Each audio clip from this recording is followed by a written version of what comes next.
Assalamualaikum warahmatullahi wabarakatuh. Perkenalkan, nama saya Rahma Hidayah dengan NIM D032-19026. Teman saya Ica Inanda Firda Lailiyah NIM D032-19012 dan teman saya Rehan Febriansa Wahono dengan NIM D032-19029. Di sini kami selaku kelompok 4 akan mempresentasikan hasil kerja kelompok kami yang berjudul Metodologi Manajemen Proyek. Materi pertama akan disampaikan oleh Mbak Ica Inanda. Pertama yaitu Project Initiation. Project Initiation biasanya disebut inisiasi project. Inisiasi project adalah awal dari sebuah proyek atau tahap awal dalam suatu proyek dimulai. Project Initiation ini merupakan gambaran global suatu proyek dalam bentuk definisi proyek.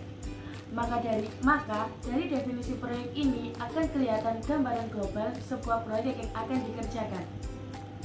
Tujuan Project Initiation. Yang pertama yaitu menentukan tujuan proyek secara rinci. Yang kedua, mengidentifikasi faktor-faktor penentu keberhasilan untuk pelaksanaan proyek.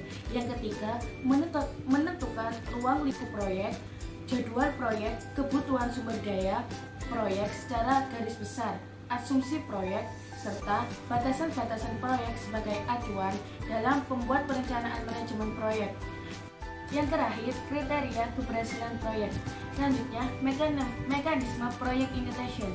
Yang pertama yaitu pemilik proyek memberikan penugasan kepada manajer proyek dan tim proyek. Yang kedua, manajer proyek dan tim proyek secara bersama-sama membuat definisi proyek dan disetujui oleh pemilik proyek. Dan yang terakhir, definisi proyek yang telah dibuat selanjutnya akan dijadikan sebagai acuan atau landasan pembuatan perencanaan manajemen proyek. Materi yang selanjutnya yaitu Project Planning. Project Planning biasanya disebut dengan proyek perencanaan. Proyek perencanaan merupakan salah satu fungsi dalam kegiatan manajemen proyek. Karena itulah, untuk mencapai tujuan, manajer proyek harus membuat langkah-langkah dalam melakukan perencanaan agar sasaran dan tujuan dapat tercapai. Next, tujuan Project Planning. Yang pertama yaitu mendefinisikan ruang lingkup proyek. Yang kedua, membuat detail jadwal pelaksanaan proyek. Yang ketiga, menentukan alokasi dana yang dibutuhkan dalam proyek. Yang keempat, menentukan kualifikasi, peran, dan tanggung jawab serta jumlah personil yang dibutuhkan untuk melaksanakan proyek. Yang kelima, menetapkan prosedur dan mekanisme pengontrolan proyek. Yang keenam, mengidentifikasi resiko-resiko proyek dan menentukan tindakan penanggulangan. Yang ketujuh, membuat perencanaan komunikasi selama pelaksanaan proyek. Yang kedelapan, yaitu menentukan dan menyetujui project baseline yang akan menjadi acuan untuk mengukur kinerja proyek. Next, mekanisme project planning. Yang pertama, manajer proyek bersama-sama dengan tim proyek mempelajari kembali definisi proyek. Yang kedua, membuat project management plan berdasarkan definisi proyek yang telah dibuat. Yang ketiga, persetujuan dari pemilik proyek bahwa project management plan tersebut akan dijadikan sebagai acuan dalam pelaksanaan proyek. Yang terakhir, yaitu analisis project planning. Pertama yaitu menetapkan tujuan proyek. Yang kedua, mengidentifikasi deliverable proyek. Yang ketiga, membuat jadwal proyek. Dan yang terakhir, membuat rencana pendukung. Baik, yang selanjutnya ada Project Execution.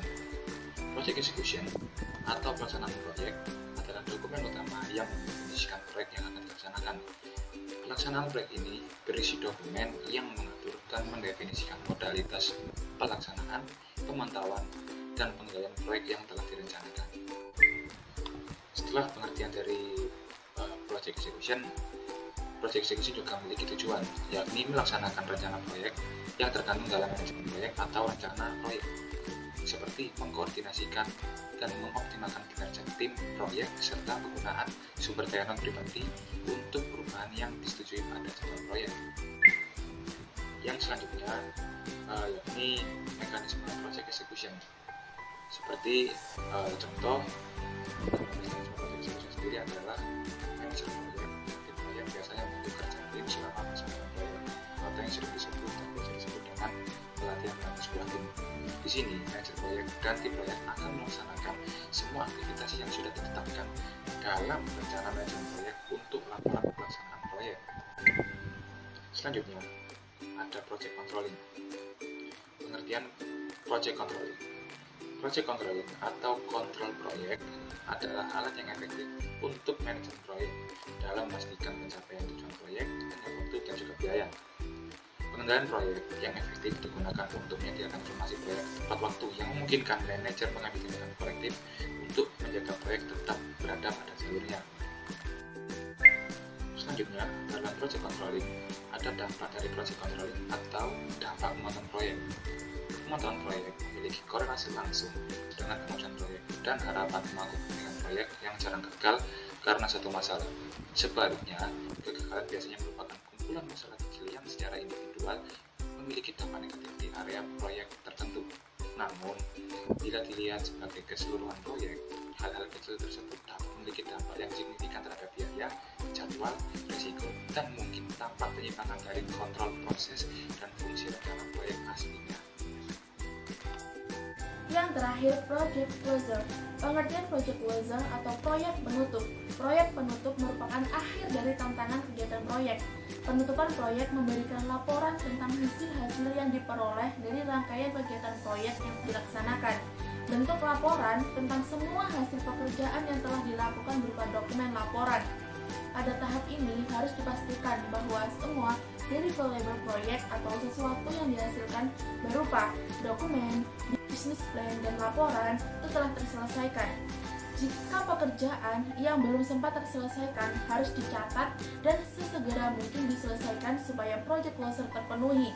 Yang kedua, tujuan project closure atau proyek penutup.